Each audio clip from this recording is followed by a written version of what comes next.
ఎంతటి భాగ్యమమ్మో సప్తగిరి కొండలు దర్శించుట ఓయమ్మ ఎంతటి భాగ్యమమ్మో సప్తగిరి కొండలు దర్శించుట ఓయమ్మ ఏ జన్మ పుణ్య ఫలము వెంకన్నను దర్శించు అదృష్టము మాయమ్మ ఏ జన్మ పుణ్య ఫలము వెంకన్నను దర్శించు అదృష్టము మాయమ్మ పచ్చ పచ్చని చెట్లు బంగారు కొండలు అందాల సెలయేర్లు మెరిసే గోపురాలు చూడముచ్చటైన పుణ్యక్షేత్రమమ్మ చూడముచ్చటైన పుణ్యక్షేత్రమమ్మ చూడముచ్చటైన పుణ్యక్షేత్రమమ్మ ప్రత్యక్ష స్వర్గమమ్ము ఆ తిరుపతి ఇలలోన వైకుంఠమే శేషాచలం ప్రత్యక్ష స్వర్గమమ్ము ఆ తిరుపతి ఇలలోన వైకుంఠమే శేషాచలం దర్శించిన చాలమ్ము ఈ జన్మ ధన్యమైపోవునమ్ము ఓయమ్మ దర్శించిన కాలము ఈ జన్మ ధన్యమైపోవునమ్ము ఓయమ్మ నిత్య పూజలతోని బ్రహ్మోత్సవాలతో కోట్లాది భక్తుల కొంగు బంగారమై కొండల్లో వెలసిన బౌదండి దేవుడు కొండల్లో వెలసిన బౌదండి దేవుడు కొండల్లో వెలసిన బౌదండి దేవుడు శ్రీ వెంకటేశ్వరుని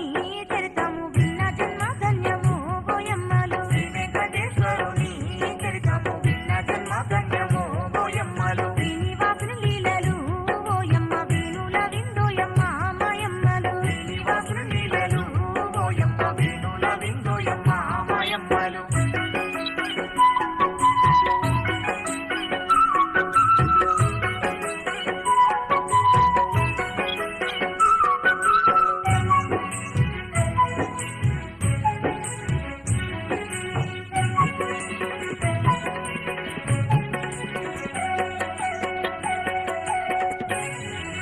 పూర్వకాలంలోన త్రిలోక సంచారి నారద మహర్షి లోకాలు తిరుగుతూ భూలోక నగరాన్ని చేరుకున్నాడంట భూలోక నగరాన్ని చేరుకున్నాడంట భూలోక నగరాన్ని చేరుకున్నాడంట భూలోక ప్రజలందరూ అంతులేని కష్టాల్లో ఉన్నారంట ఆ కాలాన భూలోక ప్రజలందరూ అంతులేని కష్టాల్లో ఉన్నారంట ఆ కాలాన భక్తి శ్రద్ధలు లేకను ప్రజలంతా అజ్ఞానులై ఉన్నారు ఓయమ్మ భక్తి శ్రద్ధలు లేకను ప్రజలంతా అజ్ఞానులై ఉన్నారు ఓయమ్మ పాప కార్యాలతో నాస్తికులై ప్రజలు అంధకారం నందు అలమటిస్తున్నారు అది చూసి నారదుడు బాధపడ్డాడమ్మా అది చూసి నారదుడు బాధపడ్డాడమ్మా అది చూసి నారదుడు బాధపడ్డాడమ్మా వారి బాధలు తీర్చగా నారదుడు ఆలోచించసాగిండు ఓయమ్మ వారి బాధలు తీర్చగా నారదుడు ఆలోచించసాగిండు ఓయమ్మ అటు నుంచి నారదుడు స్రవంతి గంగా తీరం చేరిండు మాయమ్మ అటు నుంచి నారదుడు శ్రవంతి గంగా తీరం చేరిండు మాయమ్మ ఆ తీరమందున మునులు మహర్షులు మాదండి యజ్ఞాలు చేయుచున్నారంట వారి చెంతకైతే చేరిండు నారదుడు వారి చంద్రకైతే చేరిండు నారదుడు వారి చంద్రకైతే చేరిండు నారదుడు ఆ మునులతో నారదుడు ఓయమ్మ ఏమంటాడు కాబట్టి మాయమ్మ శ్రీ వెంకటేశ్వరుని చరితము విన్న జన్మ ధన్యము ఓయమ్మలు ఓ ముని వర్యులారా ఈ యజ్ఞాలు ఎవరికై చేస్తుండయో మహర్షులు శ్రీనివాసుని లీలలు ఓయమ్మ వేణుల విందోయమ్మ మాయమ్మలు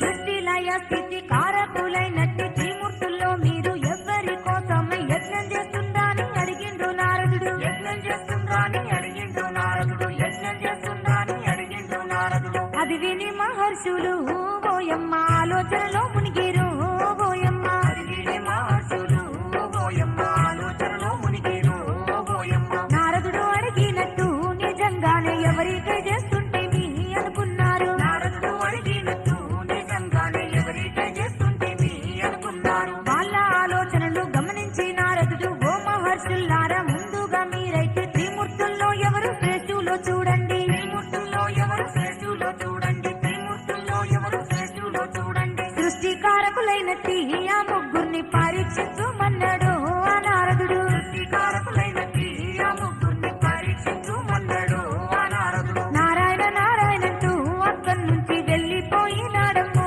ఆ నారదుడు నారాయణ నారాయణంటూ అక్కడి నుంచి వెళ్ళిపోయినాడమ్ము ఆ నారదుడు అప్పుడు మునులంతా ఋషులలో ఉత్తముడు మహర్షితోని ముగ్గురు త్రిమూర్తుల్ని పరీక్షింపదలిచి పంపించినారంట. పరీక్షింపదలిచి పంపించినారంట. పరీక్షింపదలిచి పంపించినారంట. ముందుగా భృగు మహర్షి ఓయమ్మ సత్యలోకం చేరిండు మాయమ్మ. శ్రీ వెంకటేశ్వరుని చరితము విన్న జన్మ ధన్యము ఓయమ్మలు. బ్రహ్మదేవుడప్పుడు మహాసభలో కొలువు తీరి ఉన్నాడు ఓయమ్మ. ఆపదమొక్కుల వాడము శ్రీ వెంకన్న శేషాద్రి వాసుడము శ్రీనివాసుడు.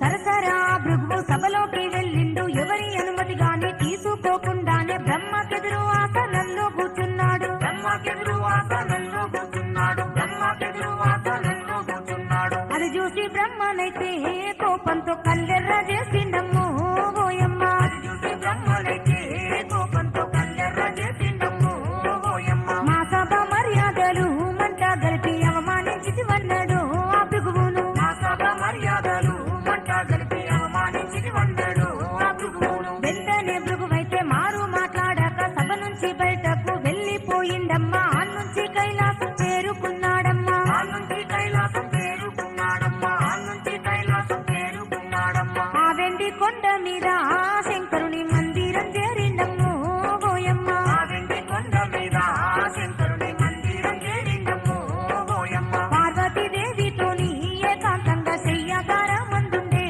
ఆ శివుడు. పార్వతీదేవితోని ఏకాంతంగా చెయ్యగారమందుండే ఆ శివుడు. ద్వారపాలకులెంత చెప్పినా వినకుండా చెయ్య మందిరాన్ని ఆముని చేరిండు. శంకరుడు అది చూసి కోపంతో లేసిండు. శంకరుడు అది చూసి కోపంతో లేచిండు. శంకరుడు అది చూసి కోపంతో లేచిండు. మునివైన నీకు కూడా సామాన్య ధర్మము తెలియలేదా ఓ మహర్షి. శ్రీ వెంకటేశ్వరుని చరితము విన్న జన్మ ధన్యము ఓయమ్మలు. కాంతతో ఏకాంతంగా ఉన్నప్పుడు లోని చెట్ల శ్రీవాణి కోపించిండు. శ్రీ మహావిష్ణుమూర్తి ఇలలోన అవతరించినాడమ్ము ఓయమ్మ.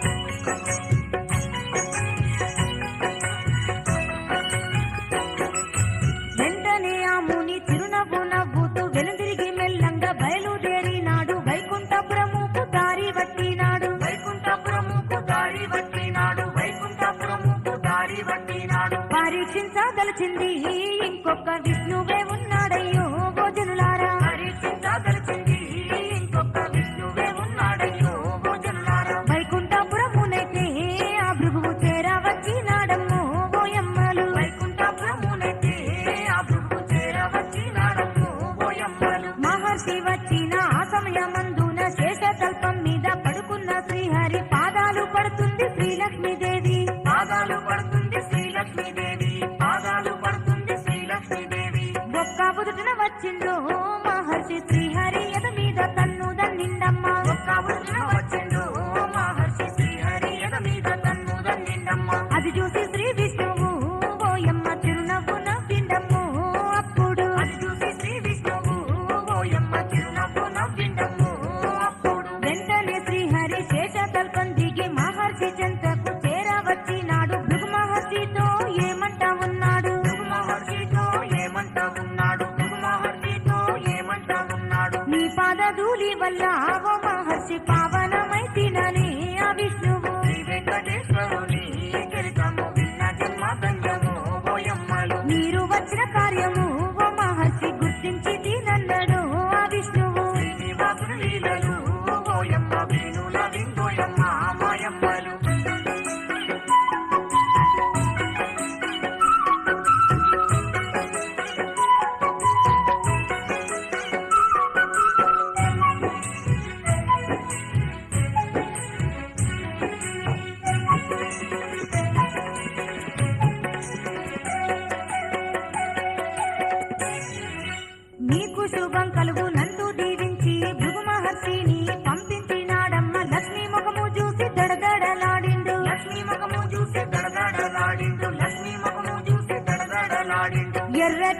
కళ్ళతోని లక్ష్మీదేవి రౌద్రంగా చూస్తుందమ్మో శ్రీ విష్ణువును. ఎర్రటి కళ్ళతోని లక్ష్మీదేవి రౌద్రంగా చూస్తుందమ్మో శ్రీ విష్ణువును. కోపంతో విష్ణువును ఆ దేవి ఏమంతా అడుగుతుందో ఓయమ్మ. కోపంతో విష్ణువును ఆ దేవి ఏమంట అడుగుతుందో ఓయమ్మ. నీ హృదయమందున నేను నివసిస్తున్నా, అటువంటి హృదయాన్ని కన్నీన మునిని ఎందుకు మన్నించి పంపినారన్నది. ఎందుకు మన్నించి పంపినారన్నది, ఎందుకు మన్నించి పంపినారన్నది. అది విని శ్రీ విష్ణువు ఓయమ్మ చిరునవ్వు నవ్విండమ్ము మాయమ్మ. అది విని శ్రీ విష్ణువు ఓయమ్మ చిరునవ్వు నవ్విండమ్ము మాయమ్మ. లోక కళ్యాణానికై ఆ మహర్షి వైకుంఠం వచ్చిండమ్ము లక్ష్మీదేవి. లోక కళ్యాణానికై ఆ మహర్షి వైకుంఠం వచ్చిండమ్ము లక్ష్మీదేవి. సర్వజ్ఞాని అయిన అంతటి మహర్షి నన్ను అవమానించ తలనైన గలువాడు మునిని అనుమానించ తగదు అన్నాడమ్మా. మునిని అనుమానించ తగదు అన్నాడమ్మ, మునిని అనుమానించ తగదు అన్నాడమ్మ. అది విన్న లక్ష్మీదేవి ఏ మాత్రం సంతృప్తి చెందలేదు ఓయమ్మ. శ్రీ వెంకటేశ్వరుని చరితము విన్న జన్మ ధన్యము ఓయమ్మలు. వాణిని పొగుడుతున్నా నీతోని క్షణమైన ఉండనని లక్ష్మీదేవి. కలియుగ భక్తులను ఏలంగా కదలి వచ్చినాడమ్ము శ్రీ విష్ణువు.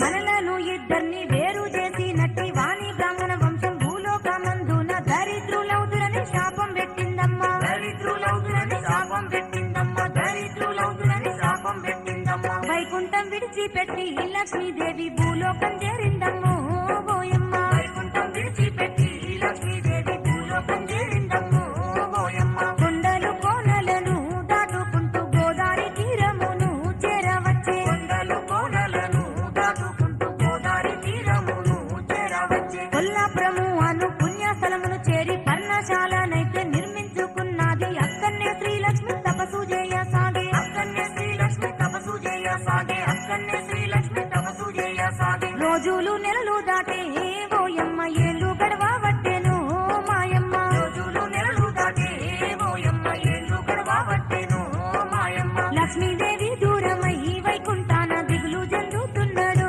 ఆ విష్ణువు. లక్ష్మీదేవి దూరమై వైకుంఠాన దిగులు చెందుతున్నాడు ఆ విష్ణువు. నిద్రాహారాలను విడిచిపెట్టిండమ్మ రాత్రింబోలు విష్ణు రమ రమ అంటూ విలపించసాగిండు వైకుంఠమందున. విలపించసాగిండు వైకుంఠమందున, విలపించసాగిండు వైకుంఠమందున. భార్య జాడ కోసమై ఆ విష్ణువు భూలోకం చేరవచ్చే ఓయమ్మ. శ్రీ వెంకటేశ్వరుని చరితము విన్న జన్మ ధన్యము ఓయమ్మలు. కొండలు కోనలన్నీ తిరుగుతూ ఎక్కడికి వచ్చేనమ్మో ఆ శ్రీహరి. ఏ జన్మ పుణ్య ఫలము వెంకన్నను దర్శించు అదృష్టము మాయమ్మలు.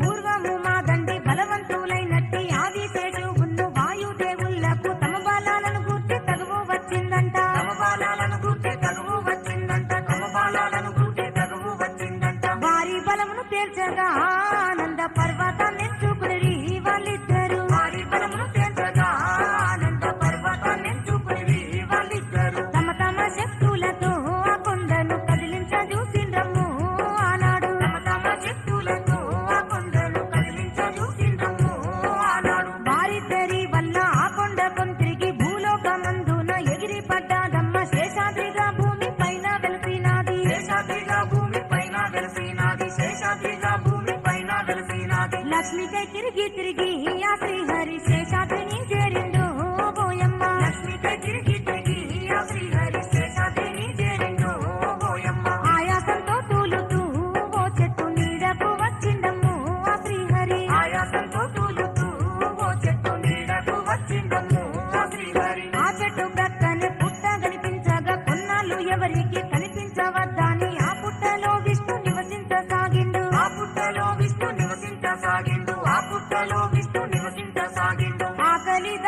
భక్తులతో ఆ పుట్టలో అలమటించసాగిండు ఆ శ్రీహరి. శ్రీ వెంకటేశ్వరుని చరితము విన్న జన్మ ధన్యము ఓయమ్మలు. బ్రహ్మ శంకరులిద్దరూ అది చూసి భూలోకం బయలెల్లిరు ఓయమ్మ. శ్రీ వెంకటేశ్వరుడై సప్తగిరిపై కొలువు తీరినాడమ్ము ఆ దేవుడు.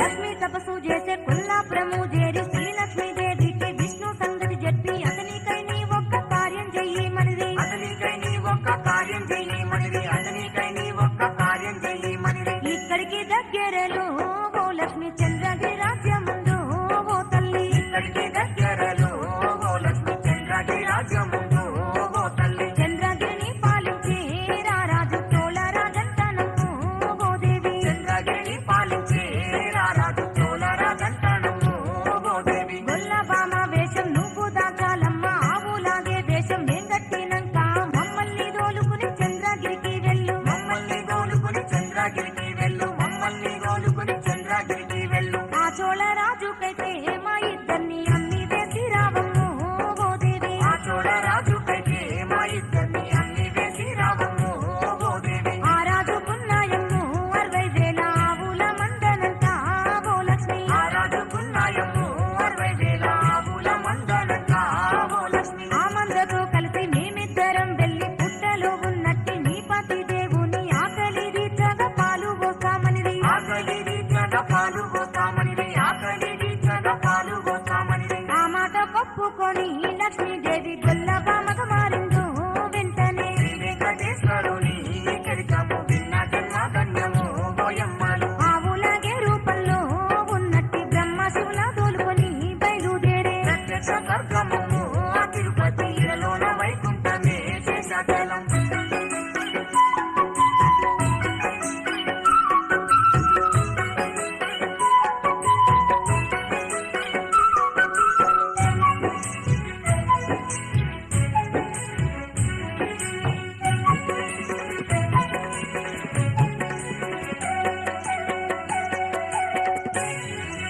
సుందరమైనట్టి ఆ గోవులను చూసి చోళరాజు భార్య మురిసిపోయినాది. భర్తతో ఆరాని ఏమంటా ఉన్నది. భర్తతో ఆరాని ఏమంట ఉన్నది. భర్తతో ఆరాని ఏమంట ఉన్నది. అందాల మన బిడ్డకు ఈ చక్కటి ఆవు పాలే పడదాము అన్నాదమ్మా. అందాల మన బిడ్డకు ఈ చక్కటి ఆవు పాలే పడదాము అన్నాదమ్మ. భార్య మాట కాదనగా వెంటనే గోవుల్ని కొన్నాడమ్ము చోళరాజు. భార్య మాట కాదనక వెంటనే గోవుల్ని కొన్నాడమ్ము చోళరాజు. ప్రతిరోజు కాపరి గోవుల మందతో గోవుల రూపానున్న బ్రహ్మ శంకరులను శేషాచలము వైపు తోలుకుపోతుండు. శేషాచలము వైపు తోలుకుపోతుండు. శేషాచలము వైపు తోలుకుపోతుండు. అప్పుడే ఆ గోవులు ఆ శేషాద్రి కొండనెక్కుతున్నాయో ఓయమ్మ. అప్పుడే ఆ గోవులు ఆ శేషాద్రి కొండనెక్కుతున్నాయో ఓయమ్మ. విష్ణువు దాగినట్టి ఆ పుట్టలో పాలదారలు గుర్తించే అవైతే. నువ్వు దాగినట్టి ఆ పుట్టలో పాలధారలు గురిపించే ఆవైతే. ప్రతిరోజు గోవులు కొండనెక్కుడ చూసి ఒకనాడు కాపరి చాటు మాటుగాను ఆ కొండ మీదికి చేరుకున్నాడమ్మా. ఆ కొండ మీదికి చేరుకున్నాడమ్మా. ఆ కొండ మీదికి చేరుకున్నాడమ్మా. పుట్టలో పాలు పోసి ఆవును కళ్ళ చూసినాడమ్ము గో కాపరి. శ్రీ వెంకటేశ్వరుని చరితము విన్న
పద్మావతికి అక్షరాభ్యాసమును చేయిస్తుండ్రు. శ్రీ వెంకటేశ్వరుని చరితము విన్న జన్మ ధన్యము మాయమ్మలు. సర్వసుగుణాలతోని పద్మావతి సులువుగా విద్యలన్నీ నేరుస్తుంది. ఆపద మొక్కుల వాడము శ్రీ వెంకన్న శేషాద్రి వాసుడము శ్రీనివాసుడు.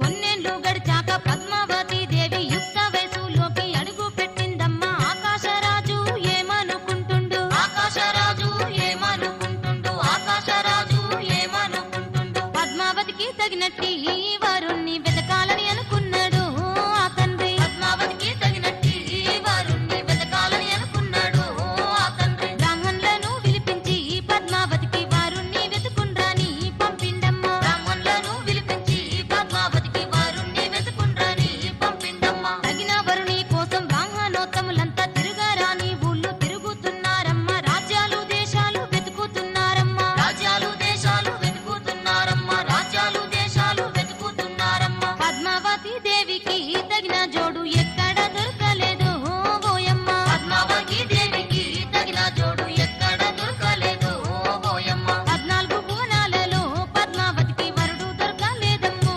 మాయమ్మ. 14 భువనాలలో పద్మావతికి వరుడు దొరకలేదమ్మో మాయమ్మ. ఆ సమయమందున త్రిలోక సంచారి బ్రహ్మ మానస పుత్ర నారద మహర్షి ఆకాశరాజును కలువగా వచ్చిండు. ఆకాశరాజును కలువగా వచ్చిండు. ఆకాశరాజును కలువగా వచ్చిండు. ఆ రాజ దంపతులు నారదునికి అతిథి మర్యాదలనే చేసిండ్రమ్మా. శ్రీ వెంకటేశ్వరుని చరితము విన్న జన్మ ధన్యము ఓయమ్మలు. నారద మహర్షితో ఆ రాజు ఏమంటా ఉన్నాడమ్మో ఓయమ్మ. శ్రీ మహావిష్ణుమూర్తి ఇలలోన అవతరించినాడమ్మో ఓయమ్మ.